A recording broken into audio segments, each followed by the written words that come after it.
Sometimes the safest place in the world isn't the one guarded by steel, cameras, and security codes.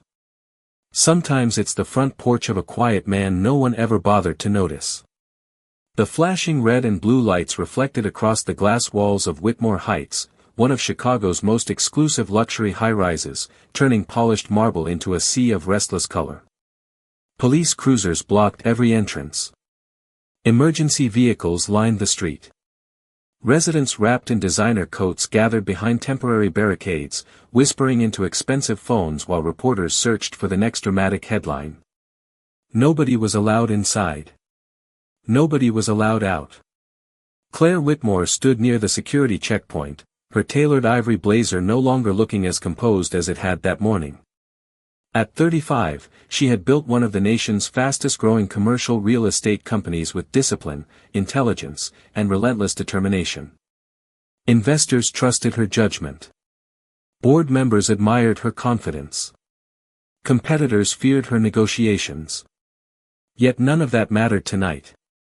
Her penthouse sat 48 floors above the city, unreachable behind sealed elevators and locked security doors after authorities ordered an immediate shutdown of the building while specialists investigated a potentially dangerous environmental threat.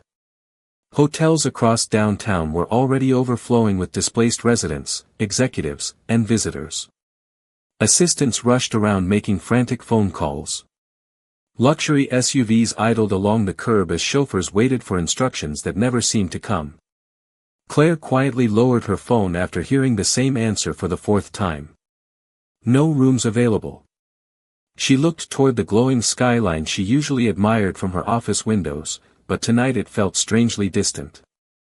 For the first time in years, she had nowhere to go. A cold breeze drifted through the crowded sidewalk, carrying the faint scent of rain and fresh asphalt. People complained loudly about inconvenience, canceled meetings, and delayed travel plans. One woman argued with an officer about retrieving designer luggage. Another demanded special treatment because of her social status. Standing only a few feet away, Nathan Brooks watched without saying a word. Most people barely noticed him. He was simply the quiet executive assistant who always arrived early, remembered every schedule, solved every small crisis before anyone else discovered it, and disappeared before the applause began. His navy jacket looked ordinary. His posture did not. Calm never seemed to leave him. While everyone else reacted, Nathan observed. While others searched for someone to blame, he searched for someone who might need help. He noticed Claire rubbing her arms against the evening wind despite insisting she was fine whenever anyone asked. Their eyes met for only a second before she forced a polite smile that could not hide her exhaustion. Nathan walked over with the same measured pace he used every morning carrying coffee into the executive conference room. "Ms. Whitmore," he said softly, "if you don't mind something much smaller than a penthouse, my daughter still has a guest room that's been waiting for someone to use it." Claire blinked as though she had misunderstood him. Around them, conversations continued, sirens echoed across nearby buildings, and helicopters circled somewhere above the river, yet for one quiet moment everything else seemed to disappear. "You're offering your home?" she asked, almost whispering. Nathan nodded once. "It isn't fancy," he replied with an easy smile, "but it's warm, it's safe, and my daughter would probably insist you stay for breakfast." Claire stared at him, speechless, because after spending years surrounded by wealth, influence, and carefully negotiated relationships, the most unexpected act of generosity had come from the one man in the company who had never asked her for anything at all. If you enjoy thoughtful stories with real emotion, please subscribe and support the channel. We truly appreciate it.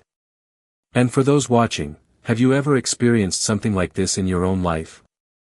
Share your story in the comments. Now, let's get back to the story. Claire did not answer immediately. She simply looked at Nathan as though the offer belonged to another world, one she had forgotten existed. During years of board meetings, private flights, luxury hotels, and carefully managed public appearances, generosity had almost always arrived with expectations attached. This felt different. It felt quiet. 10 minutes later, Nathan guided his aging pickup truck through peaceful neighborhood streets lined with maple trees whose leaves danced beneath the glow of old street lamps. The farther they drove from downtown Chicago, the more the city seemed to exhale. Glass towers gave way to modest brick homes, front porches, bicycles leaning against fences, and warm yellow lights glowing behind curtains. Claire rested against the passenger seat, still wearing clothes designed for executive meetings that suddenly seemed out of place beside Nathan's weathered flannel jacket. Neither of them rushed to fill the silence. Nathan never appeared uncomfortable with quiet. In fact, he seemed to understand that silence often allowed people to breathe again. As they turned onto a narrow residential street, Nathan slowed beside a small white house with blue shutters, a neatly trimmed lawn, and a wooden swing hanging beneath a broad oak tree. Soft porch lights welcomed them before either stepped out of the truck. The front door opened almost instantly. A cheerful 12-year-old girl hurried onto the porch with a smile bright enough to chase away the heaviness of the evening. "Dad, you are home," she exclaimed before noticing Claire. She paused politely, smoothing the front of her oversized sweater. Nathan smiled in a way Claire had never seen inside the office. "Lily, this is Ms. Whitmore. She needs a safe place to stay for a little while." Lily stepped forward without hesitation and extended her hand with surprising confidence. "Welcome. I made chicken soup because Dad said it might rain tonight. I guess I accidentally made enough for 3. Claire laughed softly before she even realized she was smiling. "Thank you," she replied. "That is very kind of you."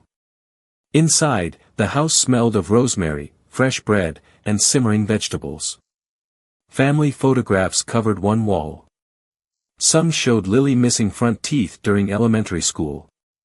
Others captured camping trips, fishing mornings, homemade birthday cakes, and quiet Christmas mornings. Claire searched for expensive artwork out of habit but found framed crayon drawings instead. One picture caught her attention. It showed Nathan wearing an old baseball cap while helping Lily ride a bicycle. Across the bottom, written in uneven blue marker, were the words, "My hero always catches me." Claire looked away before anyone noticed the unexpected emotion crossing her face. Nathan carried her overnight bag to the guest room with effortless courtesy. The room itself was simple but carefully prepared, with fresh linens, neatly folded towels, a reading lamp, and a small vase holding wildflowers from the garden. Nothing about it was luxurious, yet everything reflected thoughtful care. During dinner, there were no conversations about quarterly earnings, stock prices, acquisitions, or market forecasts. Lily excitedly described her upcoming science fair project about monarch butterflies. Nathan listened with complete attention, asking questions that made his daughter beam with pride. Claire quietly watched the exchange, realizing that the most successful leader at the table was not the woman who managed thousands of employees. It was the father who made one little girl feel like the most important person in the world. Somewhere deep inside her, a question began to grow. How could a man with so little by society's standards carry himself with such remarkable peace? Morning arrived gently, with pale sunlight filtering through lace curtains and the comforting aroma of fresh coffee drifting from the kitchen. Claire woke earlier than usual, a habit shaped by years of leading early executive meetings, yet for the first time in a long while she did not reach for her phone the moment she opened her eyes. Instead, she listened. A teakettle whistled softly. Birds sang outside the open window. Somewhere down the hallway Lily laughed at something her father had said, and Nathan answered with the calm, patient voice Claire recognized from the office, although here it sounded warmer, lighter, almost younger. She quietly stepped into the hallway and found Nathan packing Lily's lunch with careful precision. Apple slices were wrapped neatly beside a turkey sandwich, a handwritten note tucked inside the lunch bag before he closed it. Lily hugged him tightly before grabbing her backpack. "Do not work too hard today, Dad," she said with a grin. Nathan smiled. "Only if you promise to enjoy science class." After Lily climbed onto the school bus, the neighborhood settled into its peaceful rhythm. Nathan offered Claire another cup of coffee before heading toward the detached garage to finish a small repair on his pickup truck. Curious without fully understanding why, Claire wandered into the garage a few minutes later. The space was spotless. Every wrench hung in perfect alignment.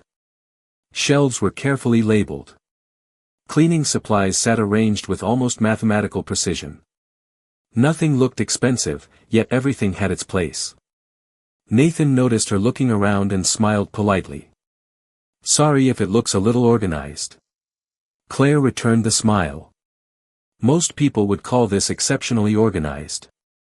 As Nathan inspected a loose belt beneath the truck's hood, Claire's attention drifted toward a wooden shelf in the corner.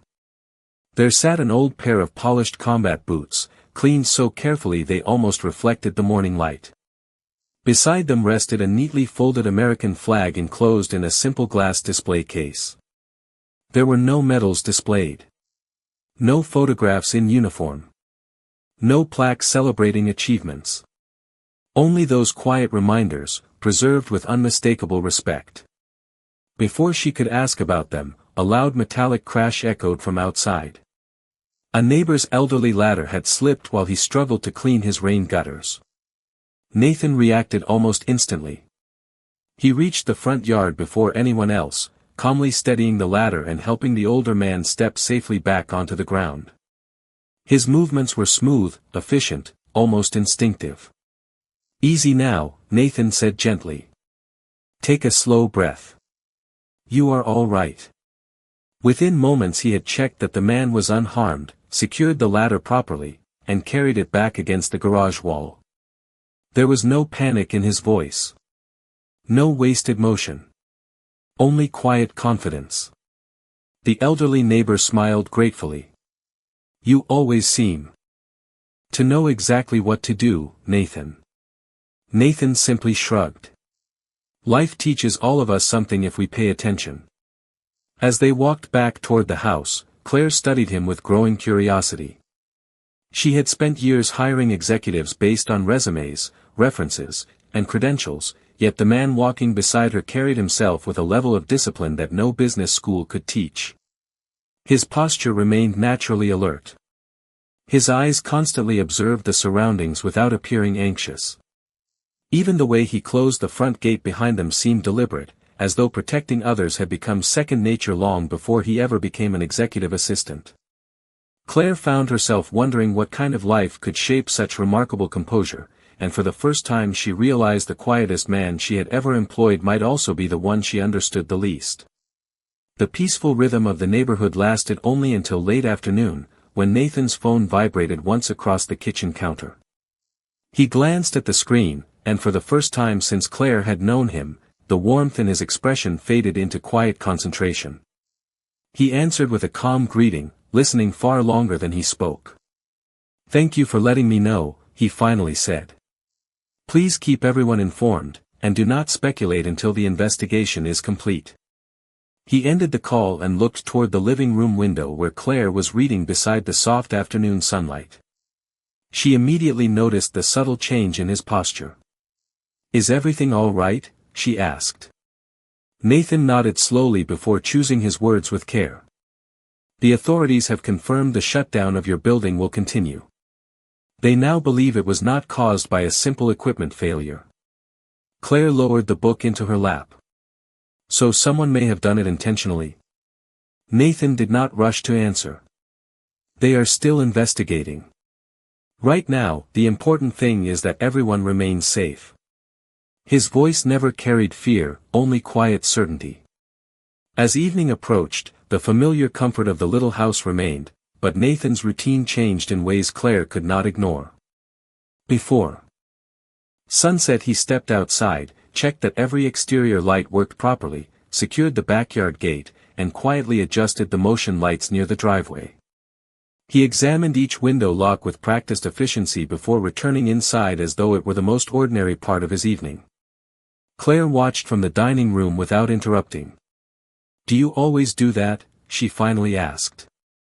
Nathan smiled faintly while placing Lily's backpack beside the staircase.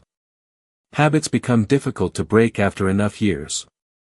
Most people would not think to check every lock twice. Most people sleep better after they know they are secure. The answer sounded simple, yet something beneath it carried the weight of experience. Later, while Lily finished her homework at the kitchen table, a delivery driver accidentally left a package for the wrong address across the street. Before the driver realized the mistake, Nathan had already walked outside, greeted him politely by name after reading the company badge, and pointed out the correct house number with remarkable attention to detail. The driver thanked him with surprise. "You notice everything, do you not?" Nathan chuckled softly. "Only the things that matter." Claire found herself studying him more closely than ever. He never appeared nervous, yet he constantly observed the smallest details around him. He noticed approaching weather before the forecast. He recognized unfamiliar vehicles entering the neighborhood. He instinctively positioned himself where he could see both the front door and the backyard whenever they sat together on the porch. None of it felt controlling. It felt protective. After dinner, Claire stepped outside alone beneath the deep blue evening sky. Fireflies drifted above the grass while a cool breeze carried the scent of fresh-cut lawns through the quiet street. Nathan joined her a few moments later, handing her a warm mug of herbal tea. Neither spoke for several minutes. The silence felt comfortable rather than awkward. Finally Claire broke it. "You carry yourself like someone who has spent years preparing for problems before they happen." Nathan looked toward the distant city lights glowing above the horizon. A thoughtful smile crossed his face, gentle but unreadable. Sometimes preparation is simply another way of caring for the people beside you. Claire held the warm mug between her hands, sensing there was an entire lifetime hidden behind that single sentence. Whatever Nathan Brooks had experienced before becoming an executive assistant, it had shaped him into a man whose greatest strength was never making others feel afraid. Instead, somehow, his quiet presence made everyone around him feel safe. The following morning, downtown Chicago slowly returned to its familiar rhythm, but uncertainty still surrounded Claire's sealed high-rise. News outlets continued reporting that investigators needed more time before residents could return. Nathan drove Lily to school as usual before dropping Claire at the corporate headquarters for a brief emergency meeting with her executive team. Employees greeted their chief executive with relief, yet Claire noticed something she had somehow overlooked for years. Every person in the building greeted Nathan with genuine respect.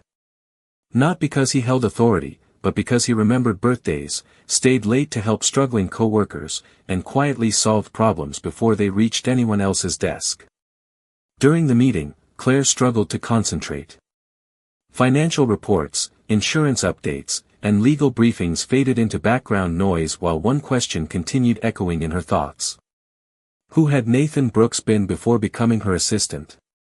When the meeting ended, Claire found herself opening the company's internal personnel records.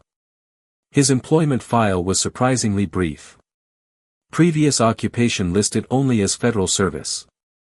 Education records were ordinary. References were almost non-existent. Even the background investigation contained several sections marked unavailable under federal privacy regulations. She frowned. It was the least informative executive personnel file she had ever seen. Hoping for clarity, she called Richard Lawson, the retired chairman who had personally recommended Nathan several years earlier. Richard answered after only 2 rings. "Claire," he said warmly, "it is good to hear from you. I wanted to ask you something about Nathan Brooks." Silence lingered for a moment. "What about him?" Richard replied. "His file tells me almost nothing." The older man chuckled softly. "That does not surprise me. You knew his history, did you not?" Another pause followed. "I knew enough to hire him immediately." Claire leaned back in her chair. "Can you tell me what he did before joining the company?" Richard's voice became thoughtful. "No. That story belongs to Nathan, not to me. Surely you can tell me something." Richard sighed gently. "I can tell you only this. During my years working with government contractors, I met many impressive people. Nathan was one of the very few who never spoke about himself. Everyone else spoke about achievements. Nathan spoke about responsibility. Claire listened without interrupting. Richard continued. One afternoon I attended a veterans charity event. An elderly retired general entered the room and noticed Nathan standing quietly near the back, serving coffee to guests. The general walked straight across the ballroom, stood at attention, and shook his hand with both of his own. I had never seen that man show such respect to anyone. Claire felt a quiet chill despite the warm office. Who was the general? A highly decorated officer whose name you would recognize immediately. And what did he say? Richard smiled faintly through the phone. Only one sentence. He looked at Nathan and said, "This country still owes you more than it can ever repay." Claire closed her eyes for a moment, letting those words settle. Why has Nathan never mentioned any of this? Richard answered almost immediately. Because the people who deserve the greatest respect are usually the least interested in receiving attention. After ending the call, Claire remained alone in her office, staring through the floor-to-ceiling windows toward the distant skyline. The quiet assistant who packed school lunches, fixed broken fences, remembered every employee's name, and offered his home without hesitation suddenly seemed even more extraordinary. Yet the greatest mystery was no longer what Nathan had accomplished in his past. It was why a man worthy of such profound respect had chosen a life where almost no one knew who he truly was. Rain arrived just before sunset, covering the streets in a silver sheen that reflected the city lights like scattered stars. Claire and Nathan left the office together after another long day of emergency meetings. Investigators had announced that the luxury high-rise would remain closed while specialists completed their work, and although progress had been made, no timeline had been given for residents to return. Nathan unlocked his pickup while Claire stood quietly beneath the building's entrance canopy watching commuters hurry through the drizzle. "Looks like we are getting another wet evening," Nathan said with an easy smile. Claire nodded. "I never thought I would say this, but your porch is starting to feel more like home than my penthouse." Nathan chuckled softly. "Lily will be happy to hear that. She has already planned tomorrow night's dinner." As they drove through the rain, traffic slowed near a busy intersection where several emergency vehicles had gathered around a stalled city bus that blocked 2 lanes. Police officers calmly redirected traffic while paramedics assisted an elderly passenger who appeared shaken but unharmed. Nathan immediately eased his truck into a nearby parking lot instead of trying to squeeze through the congestion. "We can wait a few minutes," he said. Claire noticed his eyes calmly scanning the entire scene, not with fear but with remarkable focus. He quietly observed the movement of every emergency vehicle, every pedestrian crossing the street, and every officer directing traffic. One young patrol officer approached the waiting vehicles, asking drivers to remain patient while the road was cleared. As he reached Nathan's window, he paused for a brief second. His eyes narrowed with recognition. "Sir?" the officer asked almost instinctively. Nathan offered a polite smile. "Good evening, officer." The young man blinked as though trying to place a familiar face from years ago. Before he could continue, another vehicle pulled into the lot carrying members of a regional emergency response team assisting with traffic management. "They're supervising." Commander stepped out, removed his rain cap, and glanced across the waiting cars. The moment his eyes landed on Nathan, his entire expression changed. Without hesitation, he walked directly through the drizzle toward the pickup. Claire watched in complete silence.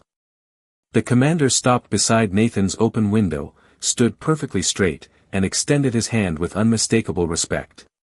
"Mr. Brooks," he said warmly, "it has been far too long." Nathan shook his hand.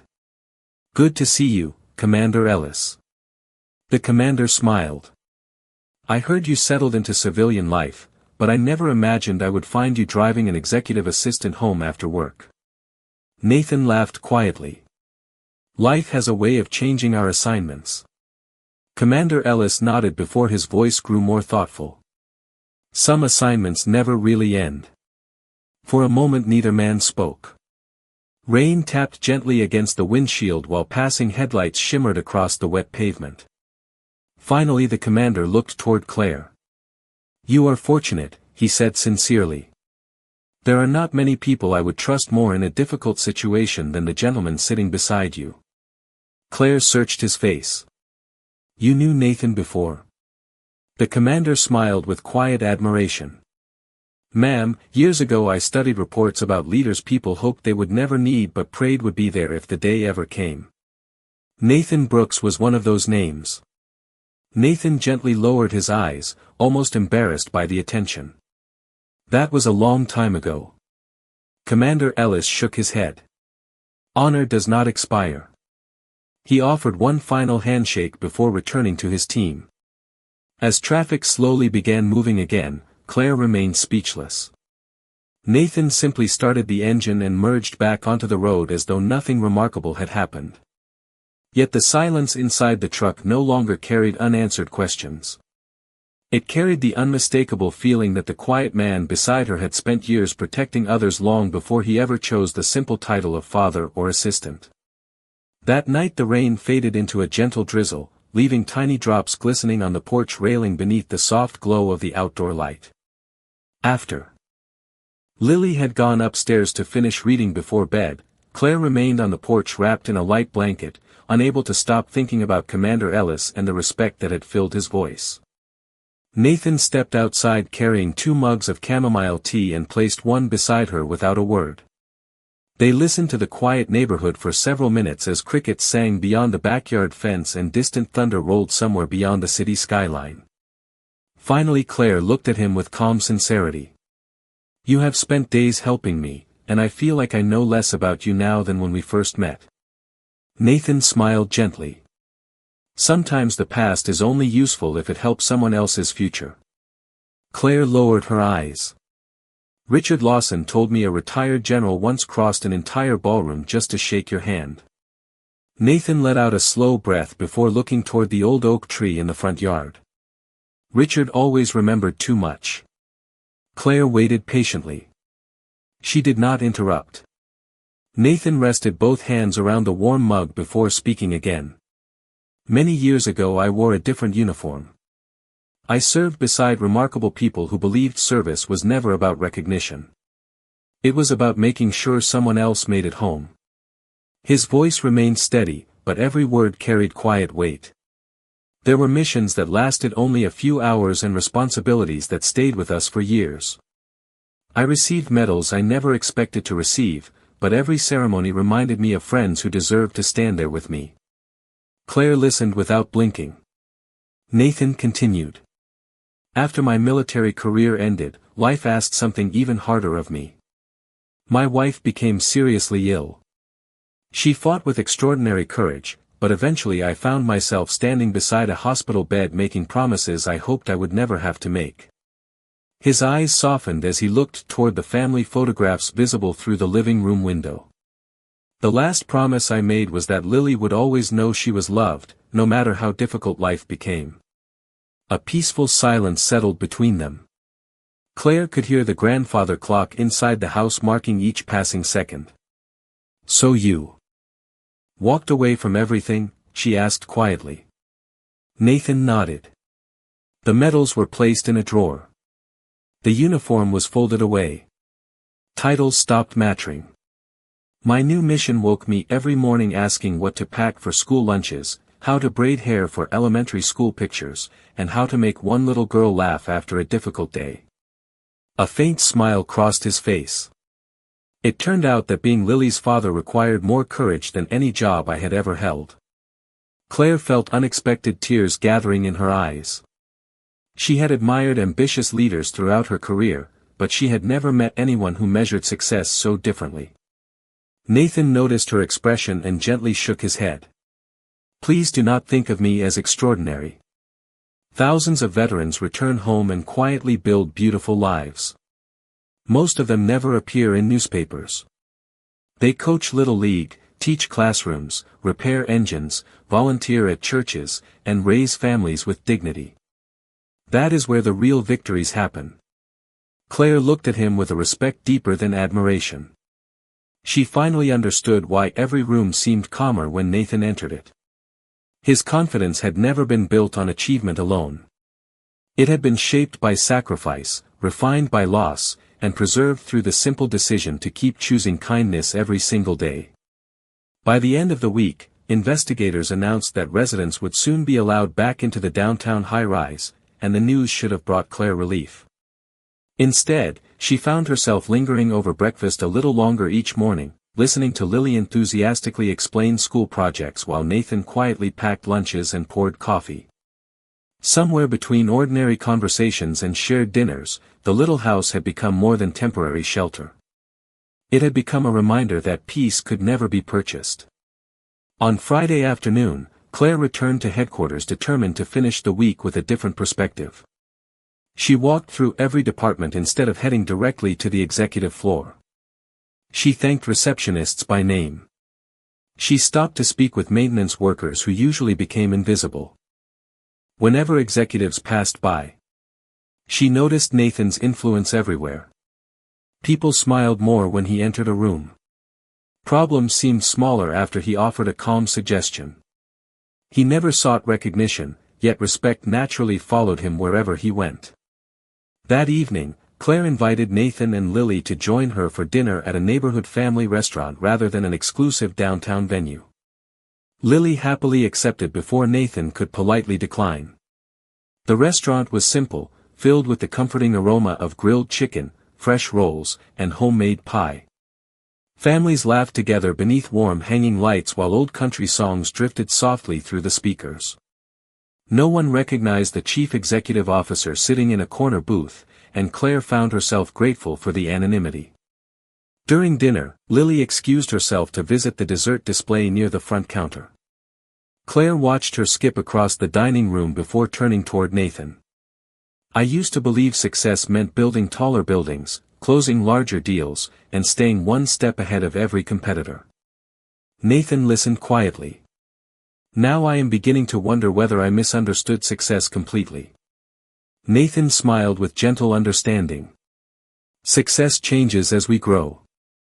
Sometimes it becomes less about what we build and more about who feels safe because we are there."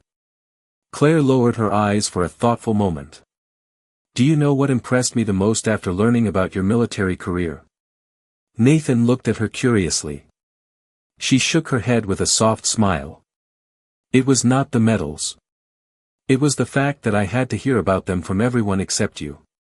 Nathan chuckled quietly. "The medals belong to yesterday. Lily belongs to today." Those simple words settled deep inside Claire's heart. She realized that the man sitting across from her had never tried to earn admiration through stories of courage. Instead, he earned it every morning by showing kindness to strangers, every afternoon by encouraging his daughter, and every evening by treating everyone with the same quiet dignity regardless of their title. As they left the restaurant, Lily reached for Claire's hand. Without hesitation while taking Nathan's with the other. The three of them walked toward the parking lot beneath a sky filled with early evening stars, looking less like co-workers and more like a family that had somehow found one another when none of them expected it. Claire glanced at Nathan, and for the first time she was not thinking about the decorated veteran he had once been. She was thinking about the remarkable father, the humble man, and the steady heart standing beside her now. In that peaceful moment she understood something every balance sheet had failed to teach her. The greatest wealth in any life is not measured by what we own. It is measured by the people who make us feel at home. Monday morning arrived with clear blue skies, and for the first time in more than a week, residents were permitted to return to the luxury high-rise downtown. Life seemed ready to resume its familiar pace, yet Claire knew something inside her had changed forever. The polished penthouse overlooking the Chicago skyline was exactly as she had left it, but it no longer felt like the place that defined home. Home now meant the laughter of a 12-year-old girl over breakfast, the scent of fresh bread in a quiet kitchen, and a father whose greatest strength had always been his gentle heart. Several weeks later, the city hosted its annual Veterans Appreciation Ceremony in the restored Civic Auditorium. Business leaders, elected officials, teachers, first responders, and military families gathered beneath rows of American flags that hung proudly from the ceiling. Claire attended as one of the event's sponsors, believing she would quietly applaud the honorees before returning to work. Nathan had accepted the invitation only because Lily insisted they should go together. He wore a simple navy suit, standing comfortably among the crowd without drawing attention to himself. Most guests walked past him without realizing who he was. The ceremony continued through several heartfelt tributes until the master of ceremonies paused, looked toward the audience, and smiled warmly. Before we conclude today's program, we would like to recognize one veteran whose service has never been defined by medals alone, but by the quiet example he continues to set every single day. Claire felt her heart begin to race as Nathan slowly turned toward the stage. "Nathan Brooks, would you please join us?" A gentle wave of applause spread through the auditorium. Nathan hesitated before walking forward with the same calm humility Claire had seen every morning while he packed Lily's lunch. As he reached the podium, several retired officers seated in the front rows quietly rose to their feet. Others followed. Soon the entire auditorium stood together in respectful silence. There were no dramatic speeches. No grand music. Only gratitude filling the room. The presenter described years of honorable military service, extraordinary leadership under difficult circumstances, and a lifetime devoted to serving others long after the uniform had been folded away. Nathan accepted a commemorative plaque with both hands before stepping to the microphone. He looked across the audience until his eyes found Lily smiling proudly beside Claire. Then he spoke. "Thank you for this kindness," he began softly. "I have been blessed to serve alongside remarkable men and women whose courage inspired me every day. Any recognition that carries my name also belongs to them." He paused briefly before continuing. "But if you ask me what accomplishment means the most, it is not something displayed in a frame or remembered in a ceremony. The greatest honor of my life is hearing my daughter call me Dad every single morning." The room became perfectly still. Claire felt tears quietly fill her eyes as Lily reached up and squeezed her hand. In that profound silence, everyone understood that true greatness had never been standing at the podium. It had been found in countless ordinary moments no audience had ever witnessed. When the applause finally came, it was not loud because people were impressed. It was heartfelt because they had been reminded that dignity does not demand attention, character does not seek applause, and the strongest people often choose the quietest lives. As the ceremony ended and families slowly made their way outside into the warm afternoon sunshine, Claire walked beside Nathan and Lily, no longer seeing an executive assistant, a decorated veteran, or a respected leader. She simply saw a good man whose kindness had transformed every life he touched. And as the three of them disappeared into the crowd together, the city moved on as it always had, but those who had witnessed that quiet moment carried home a simple truth they would never forget. The greatest heroes are not always the ones the world celebrates. More often, they are the ones who quietly make the world a little kinder, one ordinary day at a time. Thank you so much for watching all the way to the end. If you enjoyed this story, please subscribe and turn on the notification bell for more emotional stories like this. And before you go, what state are you watching from? Drop it in the comments below. See you in the next story.